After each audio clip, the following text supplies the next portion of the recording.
चलिए एकदम शांत रहिए बच्चों, ए शांत रहिए। देखो एसिडिक कैरेक्टर के बाद बच्चों हमारे पास नेक्स्ट हेडिंग है रिएक्शन, या ऐसे लिख लो डायरेक्ट ना, एस्टरिफिकेशन। नेक्स्ट हेडिंग क्या बच्चों हमारे पास? एस्टरिफिकेशन। खूब ध्यान से मेरी बातों को समझना बच्चों। एस्टरिफिकेशन में होता क्या है बच्चों कि अल्कोहल का रिएक्शन हम लोग कराते हैं मोनोकार्बोक्सिलिक एसिड, यानी आप लोग लिख सकते हो बच्चों reaction of alcohol with mono carboxylic acid. जैसे मैं एक एक लाइन लिख रहा हूं ना बच्चों, जिन बच्चों का इस पे ध्यान रहेगा वो बच्चों सब याद हो जाएगा। ये बार बार मैं चीज़ बच्चों बताया हूँ, वो कोई भी सब्जेक्ट हो, केमिस्ट्री की बात मैं नहीं कर रहा हूँ। जब भी कोई टीचर बच्चों लिख लिख करके अगर समझा रहा है तो एक एक लाइन बच्चों देखते जाइए, ठीक है, तब आपको सब कुछ याद होते जाएगा। ओके, देखो तो यहाँ पे करते क्या हम लोग एक्चुअली, पहले आप ले लीजिए बच्चों अल्कोहल ROH एस्टरिफिकेशन बच्चों, और इसका रिएक्शन आप करा दीजिए बच्चों CH3, या आप ऐसे ले लो ना मोनोकार्बोक्सिलिक एसिड, तो R(C)O और क्या लेना बच्चों OH। ये तो ये अल्कोहल हो गया हमारा, और ये क्या हो जाएगा कार्बोक्सिलिक एसिड।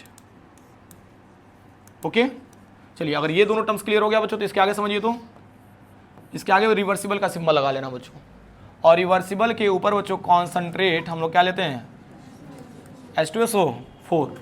अब देखो ये बताओ, हमको इतना तो पता है ना कि इसमें जो क्लीवेज होगा ऑक्सीजन एंड हाइड्रोजन के बीच में होगा। इसमें क्लीवेज ऑक्सीजन एंड, यहाँ तक पॉइंट क्लियर हो रहा है? तो यहाँ से बच्चों माइनस, इस पर क्या निकला प्लस, और यहाँ से बच्चों बॉन्ड ब्रेक होता है। ध्यान समझना, देखो बॉन्ड कैसे ब्रेक हो रहा है, ये इंपॉर्टेंट है हमारे लिए। कार्बन डबल बॉन्ड ऑक्सीजन बच्चों पहले ऑक्सीजन इलेक्ट्रॉन अपनी तरफ खींचता है, इस पर नेगेटिव और इस पर क्या आ जाएगा, फिर बैक बॉन्डिंग करता है बच्चों, तो इलेक्ट्रॉन लेके कौन भागता है, तो इस पर क्या आ जाएगा निगेटिव, यानी यहाँ बच्चों साफ क्या ब्रेक होगा OH माइनस और H प्लस, क्या निकल गया बच्चों वाटर निकल गया। एंड यहाँ पर देखो क्या मिल रहा है बच्चों RO, और O से क्या अटैच हो रहा है बच्चों C डबल बॉन्ड O, और क्या मिल जाएगा R, and this is the ester. And साथ में बच्चों पानी आप लोग यहाँ पे ना दिखा करके साइड में भी दिखा सकते हो, और प्लस क्या लेना बच्चों वाटर। यहाँ तक पॉइंट क्लियर हो रहा है बच्चों? तो एस्टर बनाने के प्रोसेस को क्या बोला जा रहा है बच्चों, एस्टरिफिकेशन बोला जा रहा है। ओके, मैंने आपसे बच्चों 6 लाइन स्किप करवाया था, इसके पीछे का रीजन है बच्चों, एक आप लोग ये लिखेंगे और इसके नीचे इसका एग्जाम्पल देखो। तो इसको बच्चों हम लोग ऐसे भी कर सकते हैं CH3 C double bond O, और यहाँ क्या लेना OH। चलो मैं किसका नाम बताओगे, इसका नाम बताओ।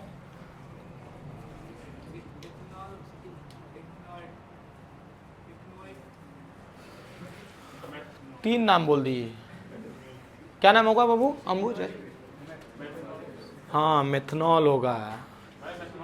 हाँ आप क्या बोल रहे हैं? मेथनोइक, वाओ बहुत बढ़िया। कौन बैठा दिया यहाँ पे? बोर्ड का कैसे तुम लोग एग्जाम की तैयारी करते हो यार? ये 11th का टॉपिक है, तुम लोग नहीं बता पा रहे हो, और 10th क्लास में पढ़े थे एक बार। शर्म नहीं आता है थोड़ा सा भी? देखो इधर पहले बोलो मत, इसीलिए मैं पूछा हूं। जब नई ढंग से पढ़ेंगे भाई तो यही होगा। इसका नाम क्या होगा जी? एसिटिक एसिड या एथनोइक एसिड बोल सकते हो। Wow good job. अब देखो अभी भी देखो होता रहे, हर एक चीज का लिमिट होता है। उसे मैंने क्या बोला था बच्चों, जैसे एक वर्ड बोला जाता है बच्चों, बोलेंगे नहीं हम, ठीक है, क्योंकि ऑनलाइन भी जा रहा है ना, ये उन लोगों के लिए भी डांट है बच्चों जो नहीं पढ़ रहे हैं, ठीक है। एथनोइक एसिड एंड प्लस यहाँ पे क्या लेना बच्चों अल्कोहल। तो अल्कोहल को ऐसे लिख सकते हैं क्या हम HOCH3, ठीक है। और इसका नाम क्या होगा जी तुम बताओ? हाँ बहुत अच्छे, मेथनॉल। क्या होगा इसका नाम? इसको वुड स्प्रिट भी बोलते हैं हम लोग, ठीक, बहुत अच्छे। क्लीवेज इसके बीच में होगा और यहाँ पे ब्रेक होगा बच्चों। देखो ना सुंदर तरीका मैं बता रहा हूँ, यहाँ से क्या निकल गया, रिवर्सिबल का सिंबल लगा लेना बच्चों, और वही सेम क्या कर देना, कॉन्सेंट्रेट 4, ठीक है। ये ऑफलाइन क्लास की बात है ना, और इसमें ऑनलाइन क्लास चल रहा है, नहीं तो बढ़िया से बेइज्जती करते हैं। CH3 C double bond O, और ये तो बच्चों इस कार्बन से क्या अटैच हो जाएगा, ऑक्सीजन O, और क्या लेना CH3, इसका नेम क्या हो जाएगा बच्चों, एस्टर। ओके, अब पूरा नाम क्या है इसका बच्चों, तो मेथाइल, क्या लिखना, देखो ना इसके लिए क्या बोल दोगे, मेथाइल। और कितना कार्बन है, 2, तो क्या कर दोगे, एथेनोएट, मेथाइल एथेनोएट। क्या तो पॉइंट क्लियर हो रहा है बच्चों। चलो इसके बाद से बच्चों आपने नेक्स्ट हेडिंग मेंशन किया है इसका मैकेनिज्म, ये 6 लाइन में बच्चों आपको ऐड करना था। देखो इसका मैकेनिज्म बच्चों बड़ा मस्त है, ठीक है।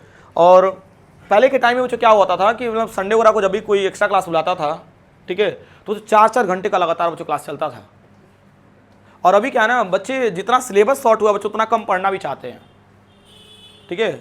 मैं कह रहा हूँ ना बच्चों, माँ बाप के प्यार से ज़्यादा जरूरी होता है बच्चों गुरु का डांट। अगर अभी नहीं समझे बच्चों तो फिर प्रॉब्लम आप ही को होना है, और ये सही वक्त है। अगर अभी नहीं समझे तो फिर कभी नहीं समझ पाएंगे, क्योंकि जानते हो एकेडमिक ईयर का लास्ट ईयर ये पढ़ाई हो रही है बच्चों, इसकी वजह से 12 दोबारा नहीं पढ़ना है, और दोबारा वही बच्चे पढ़ेंगे जो अभी ठीक से नहीं पढ़े रहेंगे, ठीक है। क्योंकि भाई देखो बता रहे हैं, नेचर है ना, नेचर आपसे उतना टाइम लेगा ही लेगा। बाकी जो बच्चे बच्चों उतना टाइम देकर के आगे बढ़ रहे हैं, वैसे बच्चों आपको भी उतना टाइम देना ही पड़ेगा।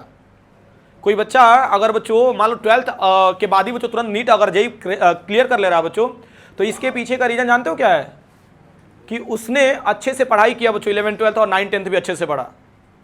और जो बच्चे 12th के बाद 2 साल तक एक्स्ट्रा तैयारी करके फिर वो नीट और जेई क्रैक करते हैं, इसका मतलब जानते हो क्या है, वो ठीक से 9 से लेकर के 12 तक पढ़े नहीं थे। यानी नेचर आपसे वक्त मांगेगा। आप 4 साल अगर 12th के बाद दिए बच्चों, तो आप इतना समझ लीजिए कि आपने 9 से लेकर 12 तक ठीक से पढ़ाई नहीं की थी, वही 4 साल बच्चों एक्स्ट्रा लगा आपका। तो आप बातों को समझिए, नेचर जितना टाइम आपसे लेना रहेगा बच्चों उतना ले लेगा, अगर आपको सफल होना है तो। और जो 4 साल बच्चों तैयारी नहीं किया बच्चों, 3 साल ही तैयारी करके बच्चों हार मान लिया, इसका मतलब क्या था बच्चों, कि नेचर ने भाई 1 साल आपने कम काम किया तो नेचर ने बच्चों आपको रिजल्ट नहीं दिया। तो समझिए, ठीक है। चलिए मैकेनिज्म इसका क्लियर करते हैं। तो ये भी आसान है, बहुत आसान है।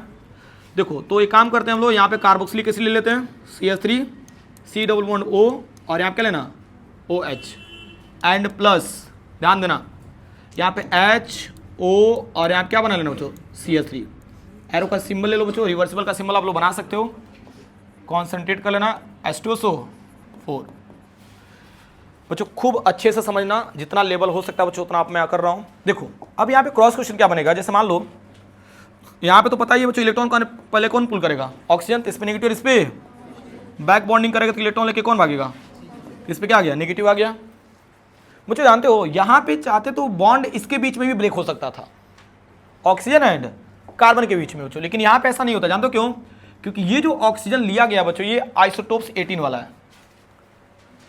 कौन सा ऑक्सीजन है, तो ये इससे बॉन्ड ब्रेक नहीं करता क्योंकि काफी स्ट्रांग होता है बच्चों। तो बॉन्ड कहां से क्लीवेज होता है, ऑक्सीजन एंड हाइड्रोजन के बीच में, आइसोटोप्स की वजह से। और यहाँ पे कौन सा आइसोटोप्स वाला ऑक्सीजन यूज किया गया बच्चों, ये सब कंपटीशन मुझे पूछे जाते हैं, ठीक है। एस्टरिफिकेशन में, अल्कोहल में बच्चों कौन सा आइसोटोप्स वाला ऑक्सीजन यूज किया गया है, तो बाई मैकेनिज्म ही तो पता चला। और ये सब जो रैंडम अपने स्कूल के टीचर से भी पूछ लो ना, कुछ लोग बढ़िया से पढ़े होंगे तो बता देंगे, अदरवाइज बच्चों वो लोग कंफ्यूज हो जाएंगे, ठीक है। तो इन दोनों में इलेक्ट्रॉन कौन पुल करेगा, इस पे नेगेटिव और इस पे क्या आ जाएगा, तो H प्लस OH क्या निकाल देगा, H2O। और यहाँ से बच्चों ये अटैच होकर के क्या करेगा बच्चों, सेम यही ऊपर वाला क्या कर देगा, प्रोडक्ट बना के दे देगा बच्चों। क्या कोई रॉकेट साइंस था, ये बन गया बच्चों एस्टर। इसका छोटा सा मैकेनिज्म था बच्चों, बस हमको ये समझाना था कि यहाँ पे जो ऑक्सीजन लिया गया वो क्या है, O18 है, ठीक है। यहाँ तक पॉइंट क्लियर हो रहा है। अच्छा मैंने एक और चीज़ बोला था, और इसको बच्चों ऐड कर लेना, ठीक है, कि अगर as HCl gas, as HCl gas अगर लेते हैं बच्चों एज अ कैटलिस्ट, मतलब ऐसे लिख लेना ना इसको, इसका statement HCl gas as a क्या ले लें हम लोग, एज अ कैटलिस्ट ले लें, एज अ कैटलिस्ट ले लें बच्चों, तो इसको क्या बोलते हैं हम लोग, फीसर।